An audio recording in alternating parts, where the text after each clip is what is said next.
মানবতা বিরোধী অপরাধে মৃত্যুদণ্ডপ্রাপ্ত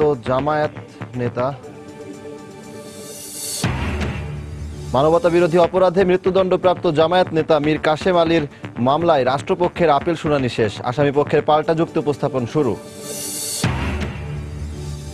আবারও পুলিশের বিরুদ্ধে নির্যাতনের অভিযোগ। সিরাজগঞ্জে তুচ্ছ ঘটনায় যুবককে পেটালো সাদা পোশাকের পুলিশ, হাসপাতালে ভর্তি। রাজধানীতে বেড়েছে মশার উৎপাত, স্বাস্থ্য ঝুঁকিতে নগরবাসী। প্রয়োজনীয় বিভাগের সাথে সমন্বিতভাবে কাজ করার আশ্বাস সিটি কর্পোরেশনের। শীতে বাংলাদেশ ভারত ম্যাচ দিয়ে আজ শুরু হচ্ছে এশিয়া কাপের মূল পর্বের লড়াই। প্রতিপক্ষকে সমীহ করলেও জয় দিয়ে টুর্নামেন্ট শুরুর অভিন্ন লক্ষ্য দু দলের।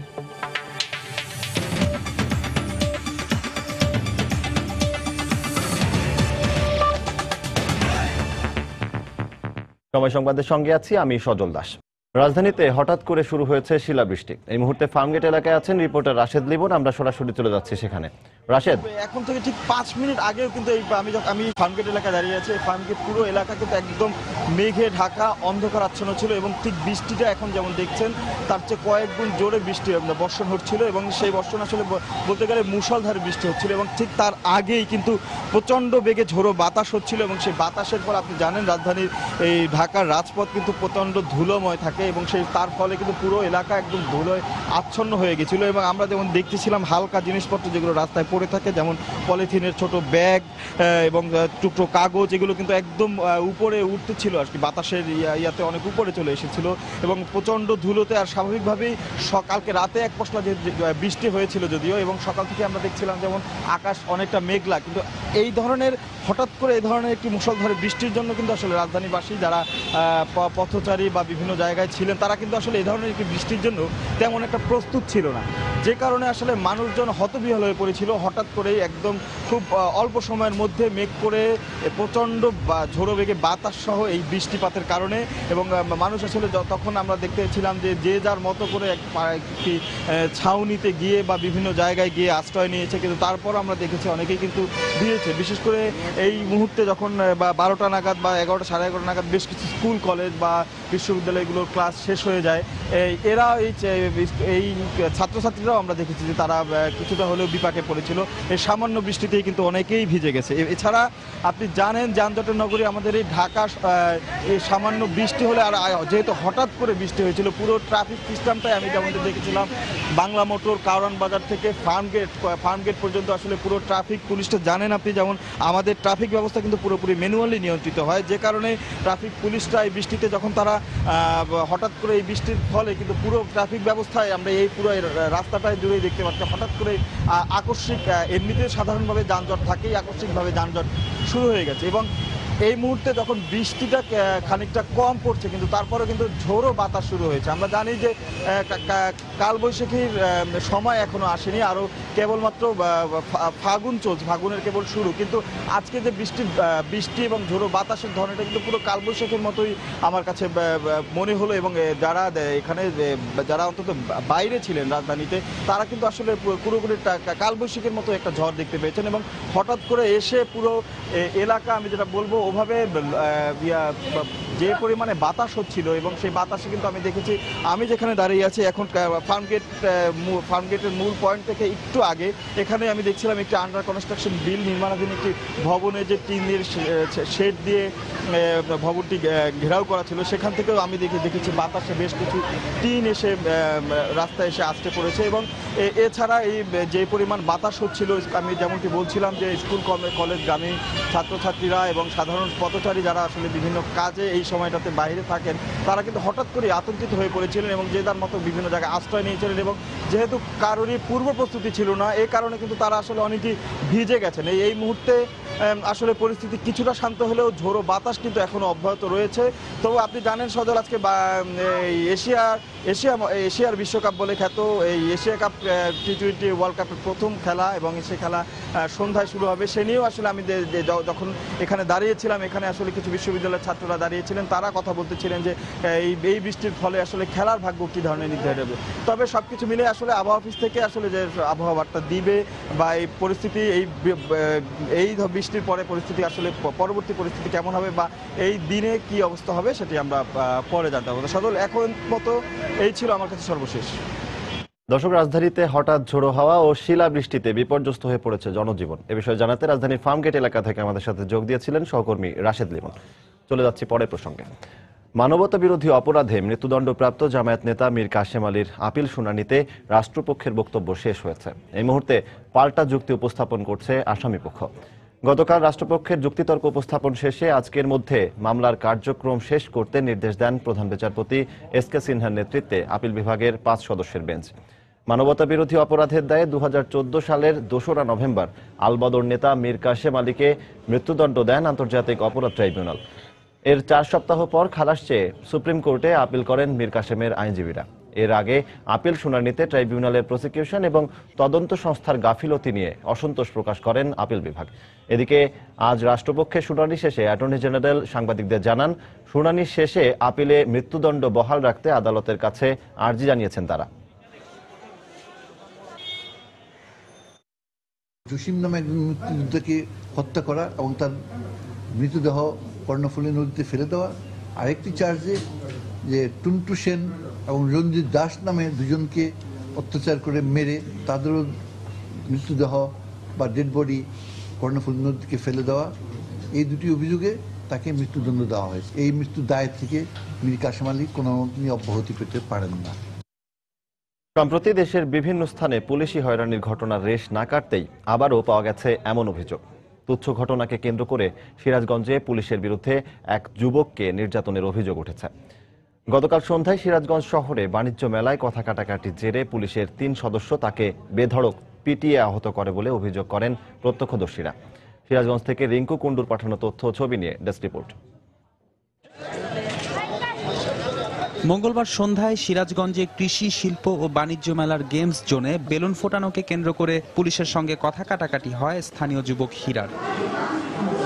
এক পর্যায়ে সাদা পোশাকে থাকা 3 পুলিশ সদস্য নিজেদের পরিচয় দিয়ে বেধড়ক মারধর করে ওই যুবককে।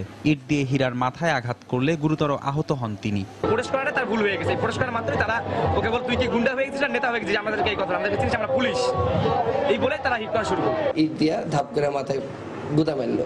আমার মাথায় আবার বাম হাতটা দিয়া বললাম যে আমার মাথা ফেটে গেছে, তুই অভিনয় করোস এই করে সেটা আমি আবার পড়ে গেলাম।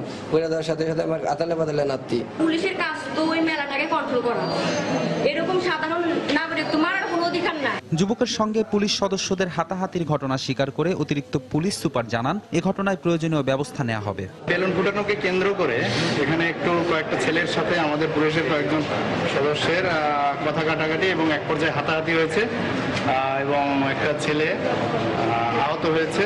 এদিকে ছেলেটির অবস্থা আশঙ্কাজনক বলে জানিয়েছেন চিকিৎসক। মাথা বেশ ইনজুরি আছে, কাট মানে মেটালিক পদার্থ দ্বারা কাটা আছে। মেলায় দায়িত্বরত পুলিশের উপপরিদর্শক মোহাম্মদ টুটুল জানান, সুমন শামীম আরিফুল নামে অভিযুক্ত 3 পুলিশ রাজশাহী রেঞ্জ ফোর্সের সদস্য।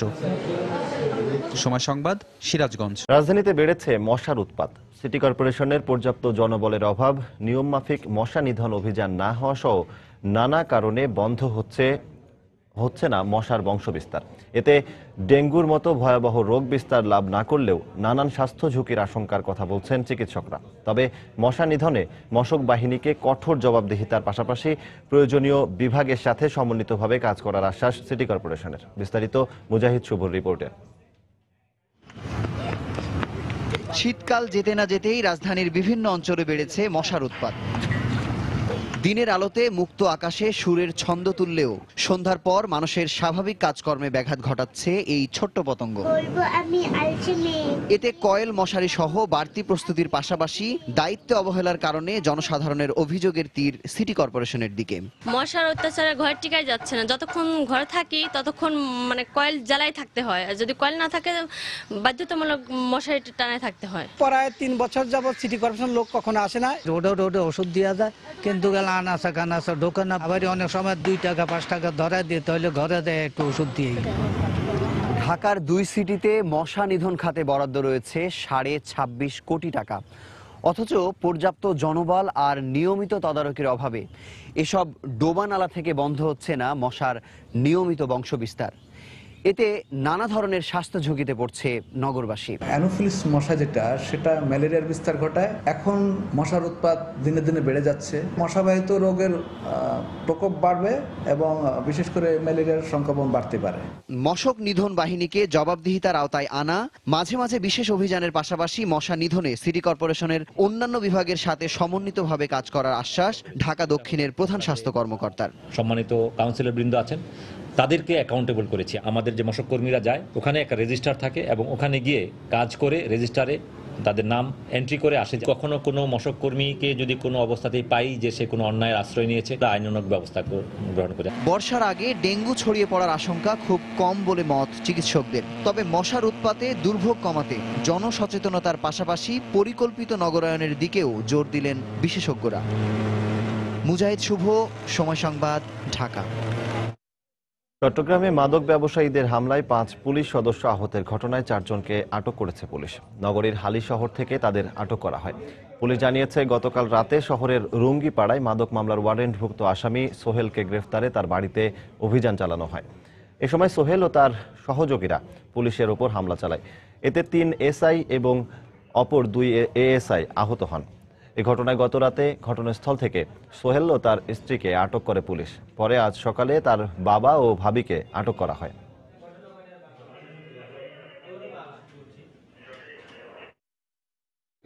শীর্ষ মাদক ব্যবসায়ী আমাদের এলাকার সোহেল, সে ওয়ারেন্টভুক্ত আসামি। তো তাকে ধরতে যাওয়ার পর তাদের এক পর্যায়ে আমাদের পুলিশের উপর, তার সহযোগী এবং তার আত্মীয় স্বজন পুলিশের উপর অ্যাটাক করে এবং এতে পুলিশ মারাত্মকভাবে আহত হয়। সংঘর্ষে এক পর্যায়ে আমরা আসামিদেরকে আটক করতে সমর্থ হই। উক্ত ঘটনা সংক্রান্তে একটা পুলিশ আসলে কেস হয়েছে এবং এই উক্ত কেস সংক্রান্তে আমরা অলরেডি 4 জনকে অ্যারেস্ট করেছি। সময় সংবাদে আরো থাকছে, জাতীয় বিশ্ববিদ্যালয়ের নির্দেশনা অমান্য করে অনার্সের ফর্ম পূরণে বাড়তি ফি নেয়ার অভিযোগ। মানতে নারাজ কলেজ কর্তৃপক্ষ, কঠোর ব্যবস্থা নেয়ার হুঁশিয়ারি শিক্ষামন্ত্রীর। বাঙালির ভাষা আন্দোলন কেবল ইতিহাসই নয়, বিশ্বের অনেক ভাষার অস্তিত্ব টিকিয়ে রাখার অনুপ্রেরণা হিসেবেও কাজ করছে। এমনটাই মনে করেন জাতিসংঘের শিক্ষা ও সংস্কৃতি বিষয়ক সংস্থা ইউনেস্কোর অঙ্গ সংগঠন সিল। বিলুপ্তির হুমকির মুখে থাকা ভাষাকে বাঁচিয়ে রাখতে নতুন করে ভাবছে জাতিসংঘ সহ সারা বিশ্ব। নিউ ইয়র্ক থেকে শিহাবুদ্দিন কেসলুর পাঠানো তথ্য ও ছবি নিয়ে ডেস্ক রিপোর্ট।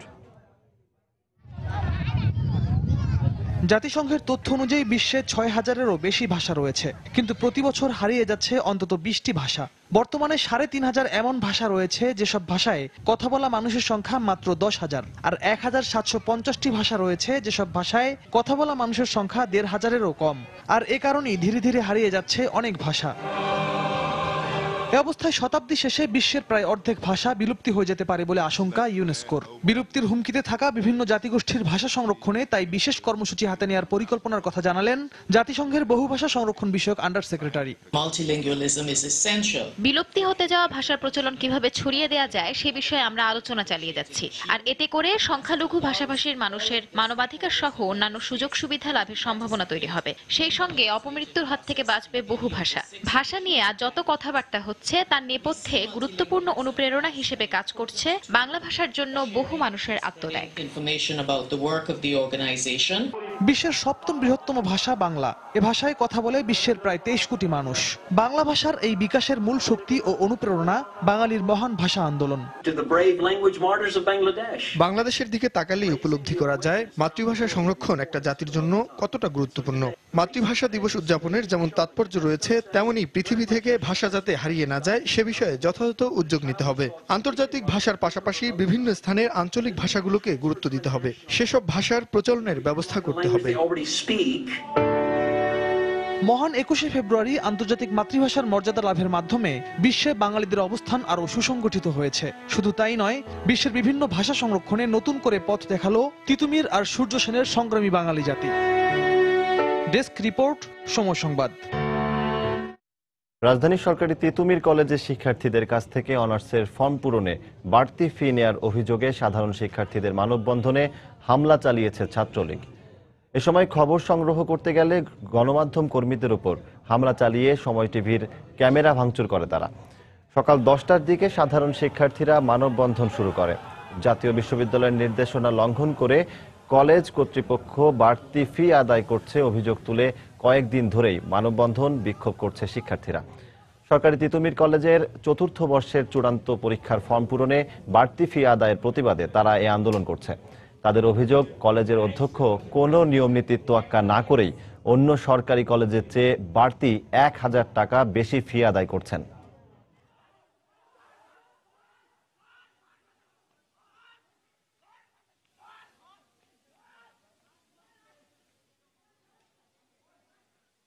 শীতের শেষে হঠাৎ করেই রাজধানীতে হয়ে গেল শিলাবৃষ্টি, সাথে ছিল ঝোড়ো বাতাস।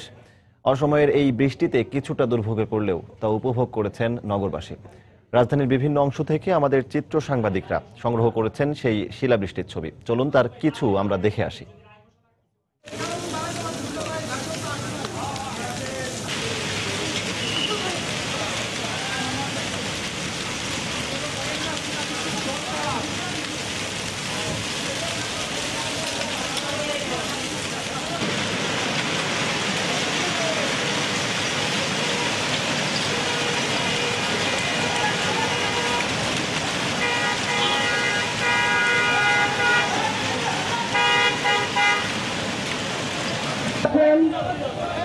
দুই ভাগে বিভক্ত হয়ে থাকেন, যেহেতু আমাদের রাস্তা পারমিশন দেওয়া আছে।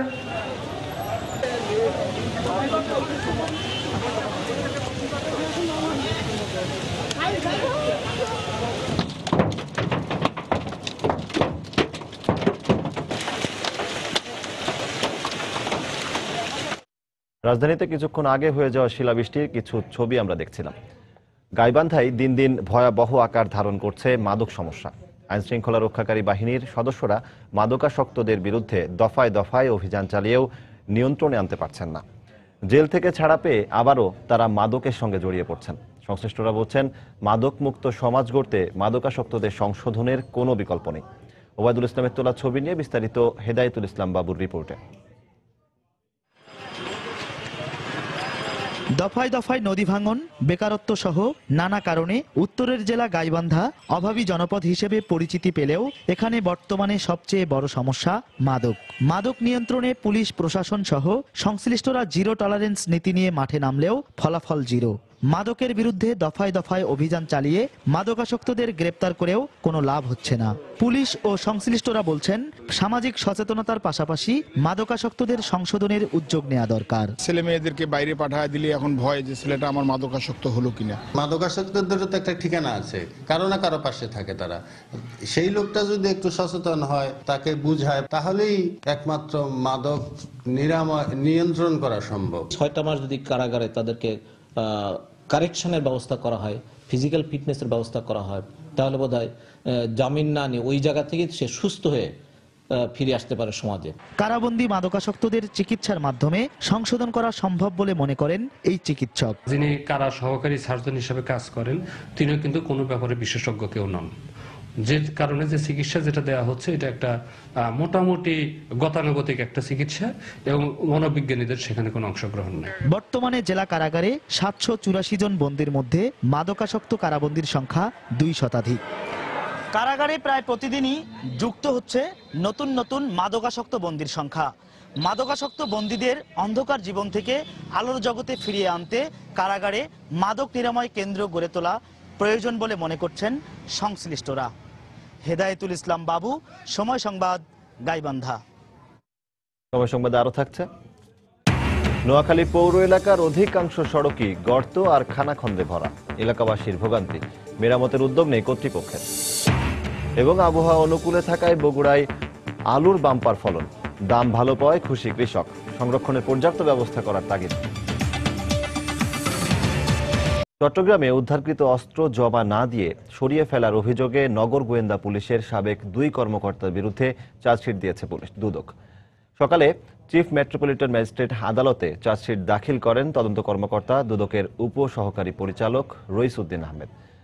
অভিযুক্ত 2 কর্মকর্তা হল চট্টগ্রাম নগর গোয়েন্দা পুলিশের সাবেক এসআই এবিএম কামাল পাশা ও দেলোয়ার হোসেন। দুদক জানিয়েছে, 1996 সালের 25 নভেম্বর নগরীর ঝাউতলার একটি বাসা থেকে অস্ত্রসহ 2 জনকে আটক করা হয়। এ ঘটনায় ডবলমোরিং থানায় একটি মামলা দায়ের করা হয়। কিন্তু পুলিশের জব্দ তালিকায় অস্ত্রের বিষয়টি উল্লেখ থাকলেও পরে সেই অস্ত্রের আর হদিস মেলেনি। পরে এ বিষয়ে আদালতের দেয়া নির্দেশের পরিপ্রেক্ষিতে তদন্ত করে দুদক। তদন্তে প্রমাণ পাওয়া 2 পুলিশ কর্মকর্তাকে অভিযুক্ত করে চার্জশিট দেয়া হয়। এই 2 পুলিশ অফিসার দেলোয়ার এবং কামাল পাশা তারা আদৌ অস্ত্রটি জব্দকৃত অস্ত্রটি কোর্টে জমা দেয়নি, না দিয়ে তারা অস্ত্রটি অন্যত্র সরিয়ে ফেলছে এবং মামলার ক্ষতি করে ফেলছে। ফলে আমরা তদন্ত করে তাদের বিরুদ্ধে অপরাধ প্রমাণিত হওয়ার পর আমরা স্যাংশন এনে অদ্য তাদের বিরুদ্ধে আমরা চার্জশিট কোতোয়ালি থানায় দাখিল করলাম। আগামী জুলাইয়ে কার্যকর হচ্ছে নতুন মূসক ও সম্পূরক শুল্ক আইন। একই সাথে এই আইন বাস্তবায়নে চালু হচ্ছে মূসক অনলাইন কার্যক্রম।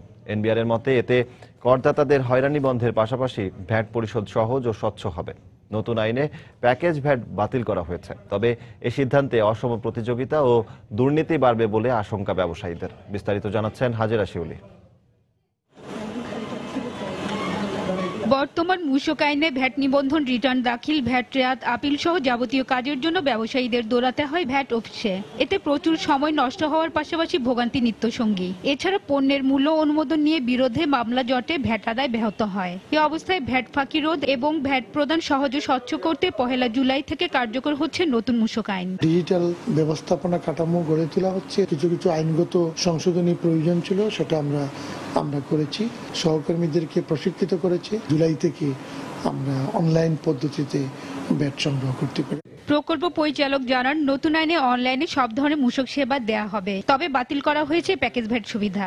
প্যাকেজ ভ্যাটের আওতায় থাকার কারণে অনেক বড় বড় ব্যবসায়ী প্রতিষ্ঠান, অনেক বড় বড় দোকানদার তারা কিন্তু সুযোগ নিচ্ছেন। তাদের টার্নওভার অনেক বেশি, কিন্তু তারা এটা দেখান না এবং তাদেরকে ধরা যায় না। তো আমরা আশা করছি যে এরপরে যারা বড় ব্যবসায়ী তারা এই আমাদের নেট চালে আসবেন। ব্যবসায়ীদের দাবি, বার্ষিক 80 লাখ টাকার বেশি টার্নওভারে প্রতি লেনদেনে 15% ভ্যাট নিলে তাদের আর্থিক ক্ষতির পাশাপাশি দুর্নীতি হবে। প্রতিটা ট্রানজাকশনে যদি আমাদের ভ্যাট দিতে হয় তাহলে 15% ইজ টু হাই। 15% লাভই করা যায় না, তাই 15% ভ্যাট দেবো কোত্থেকে? সেই জন্য আমি সরকারকে আবারও আবেদন জানাচ্ছি, যেটা আমরা দিতে পারবো, যেটা দিয়ে আমার পকেটে কিছু টাকা থাকবে খাওয়ার জন্য, ডেভেলপ করার জন্য, সেটির সুযোগ যদি আমাদের না দেন তাহলে আমি দেশকে বড় করব কি করে? 30 লক্ষ টাকার নিচে যার বিক্রি, সে তো ভ্যাটের আওতামুক্ত থাকবে। এইটা আইডেন্টিফাই করবে কে? কাস্টমার লোকের আইডেন্টিফাই করতে গেলেও তো এখানে একটা খেলা হবে। আমি তোমাকে ছেড়ে দেবো, তোমার 30 লাখ টাকার নিচে বলে রিপোর্ট দেবো, তোমাকে ভ্যাট দিতে হবে না, আমাকে কত দেবা দাও। ব্যবসায়ীদের মতে, কর্মকর্তাদের সততা ও প্রয়োজনীয় অবকাঠামো নিশ্চিত না হলে নতুন আইনের কোনো সুফল মিলবে না। ক্ষতিগ্রস্ত হব এখন মনে করেন। হাজেরা শিউলি, সময় সংবাদ, ঢাকা। ভোলায় 2 চেয়ারম্যান প্রার্থীর সমর্থকদের মধ্যে সংঘর্ষে 2 প্রার্থী সহ 20 জন আহত হয়েছেন। গতকাল রাতে সদর উপজেলার দিঘুলদি ইউনিয়নে এ ঘটনা ঘটে। পুলিশ জানিয়েছে, রাত 9টার দিকে নির্বাচনে প্রভাব বিস্তারকে কেন্দ্র করে সরকার দলীয় প্রার্থী ও বিএনপি প্রার্থীর সমর্থকদের মধ্যে বাকবিতণ্ডা হয়। এক পর্যায়ে তা ধাওয়া পাল্টা ধাওয়া ও পরে সংঘর্ষের রূপ নেয়। এতে 2 চেয়ারম্যান প্রার্থী সহ দুপক্ষের 20 জন আহত হন। এ সময় এলাকার অন্তত 5টি নির্বাচন অফিস ভাঙচুর করে তারা। আহতরা সদর হাসপাতাল সহ শহরের বিভিন্ন হাসপাতালে ভর্তি রয়েছেন। এদিকে সদর উপজেলার বাঘা ইউনিয়নে এক চেয়ারম্যান প্রার্থীকে গ্রেফতারের প্রতিবাদে থানা ঘেরাওয়ের চেষ্টা করে তার সমর্থকরা। এ সময় পুলিশ বিক্ষুব্ধ জনতাকে শান্ত করে পরিস্থিতি নিয়ন্ত্রণে আনে।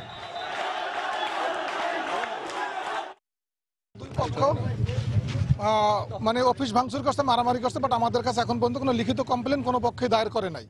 আর এই যে কামাল, তার নামে ভোলা থানার জিআর 222/12 এটা একটা গ্রেপ্তারি পরোয়ানা মুলতবি আছে। আমরা তাকে গ্রেপ্তারি পরোয়ানা বলে, ওই গ্রেপ্তারি পরোয়ানা বলে তাকে আমরা গ্রেপ্তার করছি। সময় মতো সার, বীজ ও সেচ সুবিধা আর আবহাওয়া অনুকূলে থাকায় এবার বগুড়ায় আলুর বাম্পার ফলন হয়েছে। বাজার মূল্য ভালো থাকায় কৃষকেরা লাভের মুখ দেখছেন। কৃষি কর্মকর্তা বলছেন, জেলায় আলু সংরক্ষণের পর্যাপ্ত ব্যবস্থা করা গেলে ভোক্তা, কৃষক ও ব্যবসায়ী সবাই উপকৃত হবেন।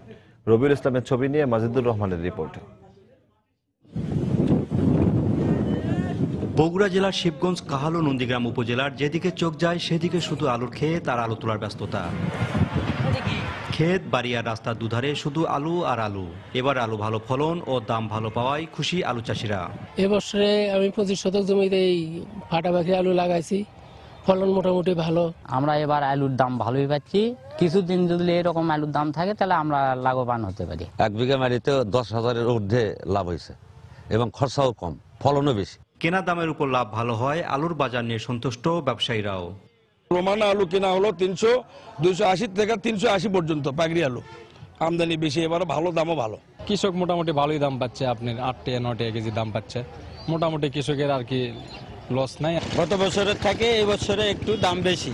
কৃষি কর্মকর্তার মতে আলু সংরক্ষণে পর্যাপ্ত ব্যবস্থা করা গেলে ভোক্তা, কৃষক ও ব্যবসায়ী সবাই উপকৃত হবে।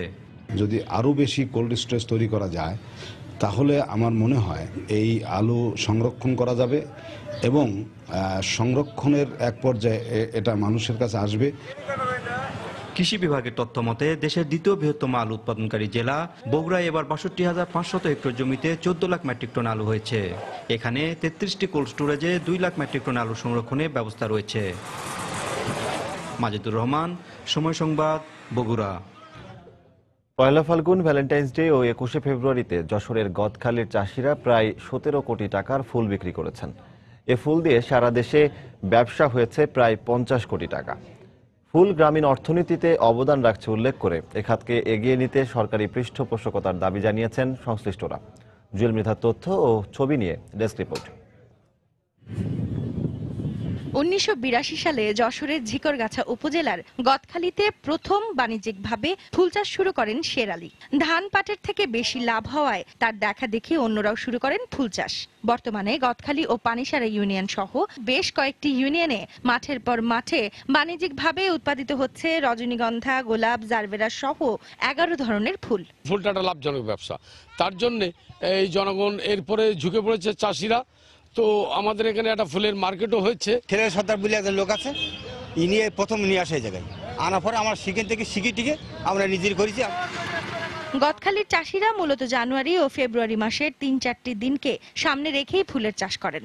চাষিরা এই দুই অনুষ্ঠানে ভালো দাম পায়, সেই দামে আমাদের দেখা যায় যে অন্য অর্থকারী ফসলের চাইতে লাভ থাকে। 16 ডিসেম্বর, 14 ফেব্রুয়ারি, 1 জানুয়ারি আর 21 ফেব্রুয়ারি, এই 3 মাস মানে ডিসেম্বর থেকে নিয়ে এই 3টে মাসই ফুলের সবচেয়ে ভালো বাজার হয়। এবছর 20 কোটি টাকা ব্যবসার লক্ষ্যমাত্রা থাকলেও চাষিরা বিক্রি করেছেন প্রায় 17 কোটি টাকার ফুল। ঢাকা চট্টগ্রামেই গেছে প্রায় 10 কোটি টাকা, আর বকরিতে 6-7 কোটি টাকা, এটা হচ্ছে বিভিন্ন জেলায় আর কি। ফুল চাষে শুধু চাষিরাই নন, লাভবান হচ্ছেন সংশ্লিষ্ট ব্যবসায়ীরাও। পহেলা ফাল্গুন, ভ্যালেন্টাইন্স ডে ও 21শে ফেব্রুয়ারিতে গদখালি চাষিদের কাছ থেকে ফুল কিনে প্রতিটি ফুলে অন্তত 10 টাকা লাভ করেছেন তারা। ঢাকাতে পাঠাইয়ে প্রতি পার পিস আমরা 10 টাকা করে লাভ করেছি। আবার ওখান থেকে যারা আবার বিক্রি করেছে তারা আবার মিনিমাম আরো 5 টাকা করে বেশি সয় বিক্রি করেছে। পার পিসে 5 থেকে 10 টাকা পার পিসে আমাদের লাভ হয় বা লাভে বেশি এই 3 অনুষ্ঠানের মাধ্যমে। এ খাতকে আরো এগিয়ে নিতে সরকারি পৃষ্ঠপোষকতা দরকার বলে জানিয়েছেন চাষি ও ফুল ব্যবসায়ী নেতা। সরকার যদি এই ফুল সেক্টরের প্রতি সদাই দৃষ্টি দেন তাহলে এই সেক্টরটি দিন দিন আরো উন্নয়ন ঘটতে পারে। ঝিকরগাছার প্রায় 5000 হেক্টর জমিতে বাণিজ্যিকভাবে ফুলের চাষ হচ্ছে, আর এই ফুলকে কেন্দ্র করে দেশের প্রায় 10 লাখ লোক ফুল বাণিজ্যের সঙ্গে জড়িয়ে জীবিকা নির্বাহ করছেন। সময় সংবাদ, যশোর। নোয়াখালী পৌর এলাকার অনেক সড়কই গর্ত আর খানাখন্দে ভরা। দীর্ঘদিন ধরে এলাকাবাসী এ সমস্যায় বিপর্যস্ত হলেও উদ্যোগ নেই কর্তৃপক্ষের। গণপূর্ত বিভাগ জানিয়েছে প্রয়োজনীয় অর্থের অভাবে রাস্তা মেরামত করা যাচ্ছে না। সাইফুল্লাহ কামরুলের পাঠানো তথ্য ও মোহাম্মদ জামাল উদ্দিনের ছবি নিয়ে ডেস্ক রিপোর্ট। জেলখানা রোড, টাউন হল মোড়, সরকারি আবাসিক এলাকা রোড সহ নোয়াখালী পৌরসভার গুরুত্বপূর্ণ সড়কের অনেকদিন যাবৎ বেহাল দশা। ছোট বড় গর্ত তৈরি হয়েছে অধিকাংশ পাকা রাস্তাতেই, উঠে গেছে সড়কের পিচ কার্পেটিং।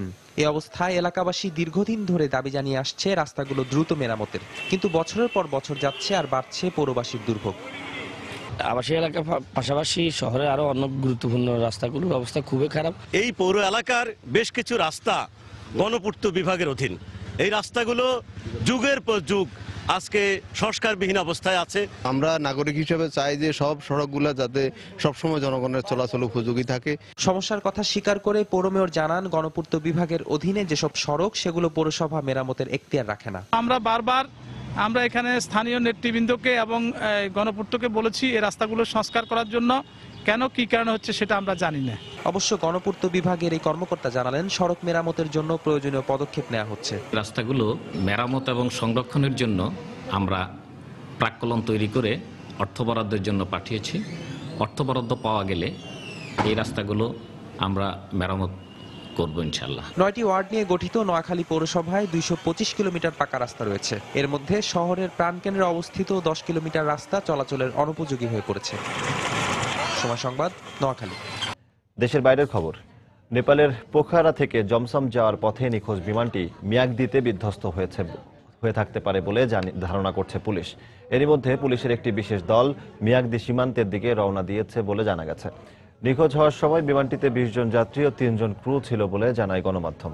বুধবার স্থানীয় সময় সকাল 7:45-এ পোখারা থেকে রওনা দেয় ওই বিমানটি। টেক অফ করার মাত্র 10 মিনিটের মাথায় বিমানটির সঙ্গে বিমানবন্দর এয়ার ট্রাফিক কন্ট্রোলের যোগাযোগ বিচ্ছিন্ন হয়ে যায়। এর পরপরই বিমানটির খোঁজে 2টি হেলিকপ্টার পাঠায় বিমানবন্দর।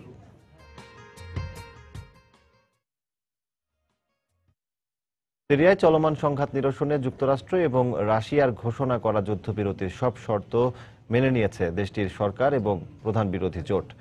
যুদ্ধবিরতির বিষয়ে সমঝোতায় পৌঁছাতে রাশিয়ার ভূমিকার ভূয়সী প্রশংসা করে মার্কিন পররাষ্ট্রমন্ত্রী জন কেরি বলেছেন, শান্তির এ প্রয়াস ব্যর্থ হলেও সিরিয়া বিষয়ে যুক্তরাষ্ট্রের বিকল্প পরিকল্পনা রয়েছে। এদিকে যুদ্ধবিরতির ঘোষণাকে স্বাগত জানালেও এর বাস্তবায়ন নিয়ে সন্দেহ প্রকাশ করেছে তুরস্ক। সিরিয়ায় যুদ্ধবিরতি কার্যকরের সময়সীমা আর মাত্র 3 দিন বাকি থাকলেও মঙ্গলবার দেশটির আলেপ্পো শহরের বেশ কয়েকটি সরকারি ভবন ও এর আশপাশের এলাকায় সরকারি বাহিনীর সঙ্গে আসাদ বিরোধী বিদ্রোহীদের তুমুল সংঘর্ষ চলে। এদিন অনলাইনে প্রকাশিত এক ছবিতে আলেপ্পো বিমানবন্দরের কাছে সরকারি বাহিনীর সদস্যদের লক্ষ্য করে বিদ্রোহীদের মর্টার হামলা চালাতে দেখা যায়। মঙ্গলবার ঘোষিত যুদ্ধবিরতির প্রস্তাব মেনে নিলেও সন্ত্রাসের বিরুদ্ধে লড়াই অব্যাহত থাকবে বলে সিরীয় সরকারের পক্ষ থেকে জানানো হয়েছে। আমরা সব সময় বলে এসেছি সংকট সমাধানে সিরীয়দের জাতীয় ঐক্যের প্রয়োজন, আর এটি সম্ভব হলে হয়তো বিদ্রোহীরাও তাদের অস্ত্র সমর্পণ করে দেশমাতৃকার সেবায় নিজেদের আত্মোৎসর্গ করবে। তবে যুদ্ধবিরতি কার্যকরের বিষয়ে মিশ্র প্রতিক্রিয়া ব্যক্ত করেছেন দামেস্কের সাধারণ মানুষ।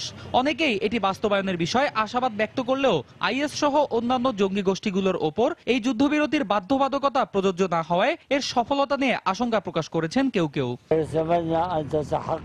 আমি আশা করি যুদ্ধবিরতির মধ্য দিয়ে সংকটের অবসান হবে এবং রক্তপাত বন্ধ হবে। আমি যুদ্ধবিরতি মানি না। সব অঞ্চলের সশস্ত্র বিদ্রোহীদের মানতে বাধ্য করা না গেলে এই যুদ্ধবিরতি আদৌ কোনো সুফল বয়ে আনবে না। যুদ্ধবিরতির বিষয়ে সমঝোতায় পৌঁছাতে রাশিয়া যে ভূমিকা পালন করেছে তার ভূয়সী প্রশংসা করেছেন মার্কিন পররাষ্ট্রমন্ত্রী জন কেরি। সেই সঙ্গে বলেছেন, শান্তির এ প্রয়াস ব্যর্থ হলেও সিরিয়ার সংঘাত বন্ধে বিকল্প ব্যবস্থা গ্রহণ করবে যুক্তরাষ্ট্র।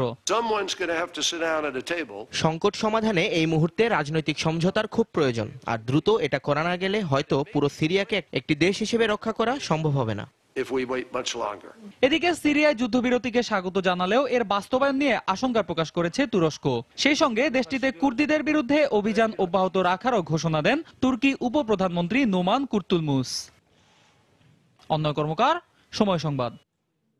অস্ট্রেলিয়া সিডনিতে একটি গাড়ি দুর্ঘটনায় 2 বাংলাদেশি ছাত্র নিহত হয়েছে বলে জানিয়েছে পুলিশ। এই ঘটনায় আরও এক বাংলাদেশি আহত হয় বলেও জানায় তারা। নিহত 2 ছাত্রের বয়স 20-এর কাছাকাছি বলে জানিয়েছে পুলিশ।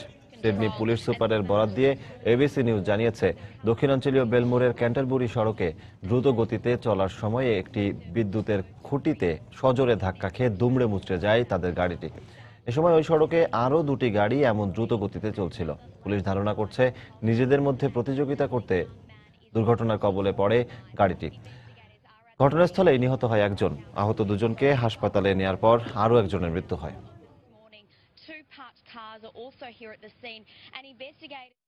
নিজের ক্ষমতার মেয়াদকাল শেষ হওয়ার আগেই কিউবার গুয়ান্তানামো বে কারাগার, সামরিক কারাগার বন্ধ করবেন বলে জানিয়েছেন মার্কিন প্রেসিডেন্ট বারাক ওবামা। মঙ্গলবার দেয়া এক ভাষণে ওবামা ওই কারাগার বন্ধের একটি নির্দিষ্ট পরিকল্পনা তুলে ধরেন। ওবামার পরিকল্পনাটি ইতোমধ্যে মার্কিন কংগ্রেসে পাঠানো হয়েছে। পরিকল্পনা অনুযায়ী কারাগারের বন্দীদের পর্যায়ক্রমে যুক্তরাষ্ট্রের ভেতরে ও অন্যান্য দেশে স্থানান্তর করা হবে। তিনি বলেন, বিচারের প্রক্রিয়া ছাড়া অনির্দিষ্টকালে বন্দীদের আটকে রাখা মার্কিন মূল্যবোধ বিরোধী। বর্তমানে গুয়ান্তানামো কারাগারে 91 জন বন্দী রয়েছেন। 2009 সালে ক্ষমতা গ্রহণের শুরুতেই ওবামা ওই কারাগারটি বন্ধ করে দেওয়ার প্রতিশ্রুতি দেন। তবে বন্দীদের ছেড়ে দিলে তারা পুনরায় সন্ত্রাসী কর্মকাণ্ডে যুক্ত হবে, এই যুক্তিতে রিপাবলিকানরা ওবামার পরিকল্পনার বিরোধিতা করে আসছে।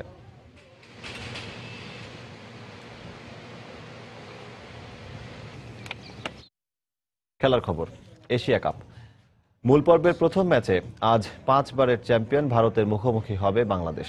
গেল আসরে গ্রুপ পর্ব থেকেই বিদায় নেয়া মাশরাফিরা এবার বেশ সচেতন। তাই প্রথম ম্যাচে জয় দিয়ে আত্মবিশ্বাসটা বাড়াতে চায় টাইগাররা। আর দুর্দান্ত ফর্মে থাকা ভারতও চাইছে জয় দিয়ে আসরটা শুরু করতে।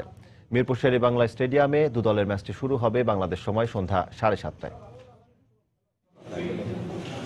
এশিয়ার শ্রেষ্ঠত্বের ট্রফি হাতে অংশগ্রহণকারী দলের অধিনায়করা সবার কাছে কাঙ্ক্ষিত এই ট্রফি কে জিতবে, জয় পেতে দৃঢ় প্রতিজ্ঞ মালিঙ্গা, বিরাট, মাশরাফিরা। প্রথম আসরে চ্যাম্পিয়ন ভারতের 5 থেকে 6, নাকি লঙ্কানরা আগেভাগেই পূরণ করবে 6-এর কোটা, অথবা প্রথমবারের মতো টাইগারদের হাতে উঠবে শ্রেষ্ঠত্বের এই ট্রফি। আসরটা টি-20 বলে কিনা কাউকেই ছোট করা যাচ্ছে না। গেল বছরটা ওয়ানডে ক্রিকেটের সোনালী মঞ্চের স্বপ্নের মতো কাটলেও টি-20 পারফরমেন্স ছিল হতাশার চাদরে ঢাকা। ক্ষুদ্র এই সংস্করণে কবে জ্বলে উঠবে টাইগাররা, এমন প্রশ্ন শুনে ক্লান্ত মাশরাফিরা। কারণ এখন পর্যন্ত 50টি টি-20 ম্যাচে টাইগারদের জয় যে আছে মাত্র 15টিতে। তবে সময়টা এখন বদলে যাওয়ার। জিম্বাবুয়ের সঙ্গে প্রস্তুতি ম্যাচের পর খুলনা, চট্টগ্রাম ও ঢাকায় কয়েক দফা অনুশীলন করেছে টাইগাররা। স্কিল ও ফিটনেসেও এসেছে পরিবর্তন। তাই প্রথম ম্যাচে প্রতিপক্ষ শক্তিশালী ভারত হলেও ভালো করার ব্যাপারে আত্মবিশ্বাসী অধিনায়ক মাশরাফি। তার উপর গেল বছর ওয়ানডেতে ভারতের বিপক্ষে সিরিজ জয়ের সুখস্মৃতি তো আছেই। Indian batting order is always been challenge. টি-20তে আগে থেকেই কিছু বলা মুশকিল, তবে শুধু টি-20 নয়, সব ফরম্যাটেই বিশ্বের অন্যতম সেরা ব্যাটিং লাইন আপ ভারতের। এটাকে আমরা চ্যালেঞ্জ হিসেবে দেখছি এবং প্রথম ম্যাচেই তাদের মোকাবেলা করার জন্য প্রস্তুত রয়েছে। মাশরাফিদের ভাবনায় যেখানে দাগ কেটে আছে ভারতের শক্তিশালী ব্যাটিং লাইন আপ, সেখানে পুরো ভারতমগ্ন মুস্তাফিজ বধের পরিকল্পনায়। এশিয়া কাপের আগে অস্ট্রেলিয়ার মাটিতে লঙ্কানদের বিপক্ষেও সিরিজ জিতেছে ধোনিরা। সেই সঙ্গে মিলেছে র্যাঙ্কিংয়ের শীর্ষস্থান। দুর্দান্ত সময় পার করা ভারত শেষ শিরোপা জিতেছে 2010 সালে। তাই এবার শিরোপার জন্য মুখে আছে রবি শাস্ত্রীর শিষ্যরা। Mustafizur has done really well. বাংলাদেশের মুস্তাফিজের বল ব্যাটসম্যানদের জন্য মোকাবেলা করা সত্যিই বেশ কঠিন। তাই তার বিষয়ে আমরা বাড়তি হোমওয়ার্ক করেছি। আর এশিয়া কাপের মাধ্যমে টি-20 বিশ্ব আসরের প্রস্তুতিটা বেশ ভালোভাবে সেরে নিতে পারবো। এই ফরম্যাটে প্রতিটি দলই শক্তিশালী, তাই সব দলকেই সমানভাবে গুরুত্ব দিয়ে দেখছি। দু দলের পরিসংখ্যানে অবশ্য এগিয়ে আছে ভারত। এখন পর্যন্ত দুবার টি-20তে দেখা হয়েছে দু দলের, তবে কোনোবারই জয় পায়নি বাংলাদেশ।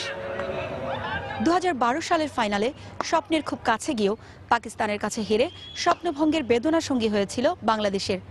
আর গেল আসরে তো সব ম্যাচেই ভরাডুবি। এবার তাই ভাষার মাসে সব আক্ষেপ আর হতাশাকে দূরে ঠেলে জ্বলে ওঠার প্রত্যয় মাশরাফিদের। ফতুল্লার খান সাহেব ওসমান আলী স্টেডিয়াম থেকে পারভিন আক্তার, সময় সংবাদ। মিরপুরের উইকেট ঘাসে ঢাকা, তাই ভারতের বিপক্ষে উদ্বোধনী ম্যাচে বাংলাদেশের সেরা একাদশে চমক হিসেবে 4 জন পেসার খেলাতে পারে টিম ম্যানেজমেন্ট। তবে দলের ম্যানেজার খালেদ মাহমুদ সুজন বলছেন, শেষ মুহূর্তে উইকেট দেখেই নেওয়া হবে চূড়ান্ত সিদ্ধান্ত। কিন্তু অনেকেই প্রশ্ন তুলেছেন, 4 জন পেসার খেললে বিশেষজ্ঞ স্পিনার নেওয়া হবে কি একাদশে? কেমন হবে ভারতের বিপক্ষে বাংলাদেশের সেরা একাদশ? তার বিস্তারিত থাকছে এবারের প্রতিবেদনে।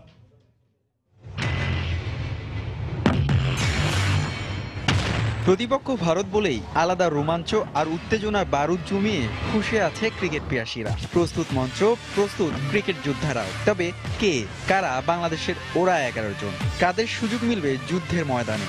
এমন মিলিয়ন বিলিয়ন প্রশ্ন ম্যাচ শুরুর আগ মুহূর্ত পর্যন্ত ক্রিকেট সমর্থকদের মাঝে। এ নিয়ে খোদ 3 নির্বাচক, কোচ, অধিনায়ক ও ম্যানেজারও ভাবনার টেবিলে। তাই উইকেটও দেখেছেন তারা খুঁটিয়ে খুঁটিয়ে। তবে মিরপুরের উইকেটে ঘাস আছে, তাই বাংলাদেশের সেরা একাদশে চমক হিসেবে থাকতে পারে 4 জন পেসার। হ্যাঁ, এমন খবর মিরপুর স্টেডিয়ামের দেয়ালে কান পাতলেই শুনতে পারবেন। পরিষ্কার, স্কোয়াডে থাকা 4 পেসার অধিনায়ক মাশরাফি, মুস্তাফিজ, তাসকিন ও আলামিন। এই 4 খেপাটে বোলারই আগুনের গোলা ছুড়বেন ভারতের দৈত্যর মতো ব্যাটিং লাইন আপের বিপক্ষে। এমন আভাস মিলেছে দলের ম্যানেজারের কাছ থেকে। এরকম ঘাসের উইকেট থাকলে আমরা সিম কন্ডিশনে আমরা খেলতে চাবো, যে সিমার থাকবে, বাট এটা সম্পূর্ণ কোচ ক্যাপ্টেন ব্যাপার। তারা কি প্ল্যান করেছে, কি প্ল্যান করবে বা কাকে নিয়ে খেলবে। টস ভাগ্য ম্যাচের ফলাফলে অনেকটাই প্রভাব ফেলবে। আগে ব্যাট করলেই সুবিধা পাওয়া যাবে। ভাগ্যদেবী কার পক্ষে কথা বলবে তা মুশকিল আগে থেকেই বলা। তবে টিম ম্যানেজমেন্টের ভাবনায় শুধু স্বপ্নের বাস্তবায়ন দেয়। চ্যাম্পিয়নের একটা টার্গেট, একটা গোল, এটা অ্যাচিভ করতে গেলে যে সিঁড়িগুলো পাড়ি দিতে হবে, সেই পথটা পাড়ি দিতে হবে আমাদের ঠিক মতন।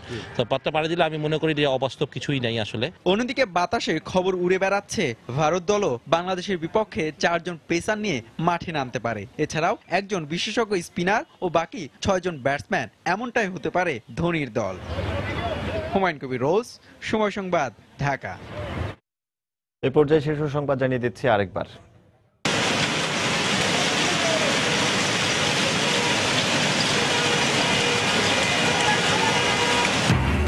শীতের শেষে রাজধানীতে হঠাৎ শিলাবৃষ্টি ও ঝোড়ো বাতাস, দেশের কয়েকটি জেলার জনজীবন ব্যাহত, বিদ্যুৎ বিচ্ছিন্ন বরিশাল।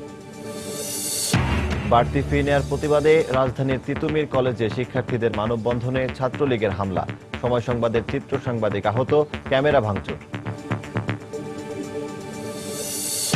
মানবতা বিরোধী অপরাধে মৃত্যুদণ্ডপ্রাপ্ত জামায়াত নেতা মীর কাশেম আলীর মামলায় 2 পক্ষের আপিল শুনানি শেষ, 2রা মার্চ রায় ঘোষণা।